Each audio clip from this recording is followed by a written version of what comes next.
আজকে মনে হয় ভোর ৫টা বা ৫:৩০টার দিকে ঘুমে থেকে উঠছি, যেহেতু আর কি বাবু উঠে গেছে। এর জন্য বাবু গেল কালকে আর কি সন্ধ্যার পরে ঘুমিয়ে পড়ছিল। তো অনেক ভোরবেলা আর কি উঠে পড়ছে। আর বাচ্চা কাচ্চা ঘুমে থেকে উঠে গেলে কিন্তু আর মায়েদের ঘুম একদমই শেষ। আর তারপরে তো ঘুমে থেকে উঠে ওর সাথে আর কি অনেকক্ষণ আর কি কার্টুন দেখছি, মনে হয় 8টা পর্যন্ত। তার ভিতরে 6টার সময় আবার মেয়েকে আর কি ডেকে তুলে ওকে স্কুলে পাঠাইছি। রেগুলার যেটা আর কি আমার রুটিনের ভিতরে পড়ে। আর এই তো সকালে পরে রান্না বান্না করতে চলে আসলাম। যাই হোক, তো আজকের ভিডিওটা কিন্তু সকাল থেকে শুরু করতেছি। আসসালামু আলাইকুম, সবাই কেমন আছেন? আশা করি ভালো আছেন। আমি আল্লাহর রহমতে অনেক অনেক ভালো আছি। আর এই ডাউলগুলি গেল কালকে আর কি ভিজেছিলাম, যেহেতু আর কি এক্সট্রা অনেক আর কি তরকারি ছিল, পরে আর কি বড়া বানাই নাই, তো রেখে দিয়েছিলাম আর কি ফ্রিজে। তো সকালে আর কি ভাবলাম একটু বড়া বানাই। আর এই ফাঁকে কিন্তু উস্তাগুলি আর কি ভেজে নিতেছি আমি। তো সরিষার তেল দিয়ে আর কি উস্তাটা ভাজতেছি। আর সরিষার তেল দিয়ে কিন্তু উস্তা ভাজি খেতে আমার কাছে খুবই মজা লাগে। যাই হোক, তো উস্তা ভাজি করা শেষ হয়ে গেলে একটা ডিম আর কি সেদ্ধ করে নিয়েছি। তো বাবুকে আর কি খাওয়াবো আর কি, যেহেতু আর কি বাবু ডিম খেতে কিন্তু মাসাল্লা দিলে অনেকটা পছন্দ করে।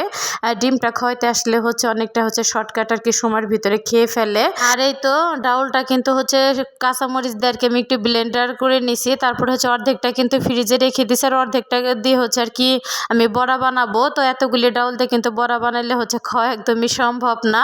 আর এখানে কিন্তু অনেকটা পেঁয়াজ কুচি দিয়ে দিলাম, কারণ বড়ার ভিতরে কিন্তু একটু বেশি করে পেঁয়াজ কুচি দিলে খেতে আমার কাছে বেশ মজা লাগে।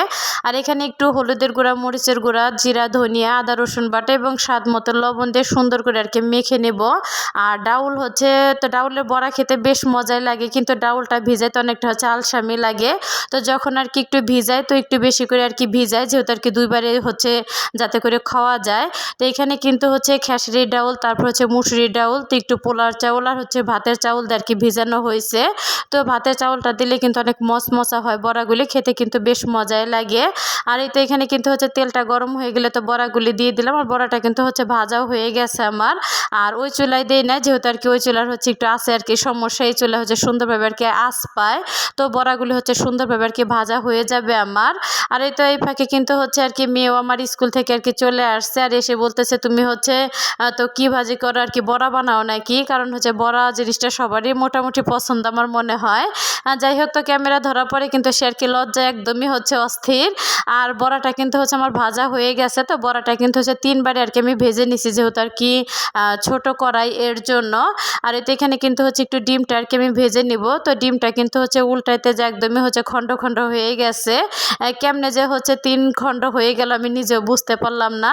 তো সমস্যা নাই, যেহেতু আর কি আমরাই খাবো। আর ডিম কিন্তু ভেঙে যেহেতু খাইতে হবে, ভাঙছে সমস্যা নাই। আর এতে এখানে কিন্তু কিছুটা শুকনা মরিচ আর কি আমি ভেজে নিতেছি। আর বড়া ভাতের সাথে একটু শুকনা মরিচ হলে কিন্তু খেতে বেশ মজাই লাগে। আর এতে ডিম আর শুকনা মরিচটা আমার ভাজা হয়ে গেছে। তো ফ্রিজে ডাউল ছিল, ডাউলটাও আমি গরম করে নিলাম। তো ডাউলের সাথে কিন্তু উস্তা ভাজি, বড়া, ডিম ভাজি, শুকনা মরিচ, তো সব মিলিয়ে কিন্তু অসাধারণ লাগছে আর কি সকালের খাবারটা। তো কেমন লাগলো আজকের ভিডিওটা সবার কাছে অবশ্যই কমেন্ট করে সবাই জানায়েন। তো আজকের ভিডিওটা আমি এইখানেই শেষ করছি। সবাই ভালো থাকেন, সুস্থ থাকেন, আমার জন্য একটু বেশি বেশি দোয়া করেন। আল্লাহ হাফেজ।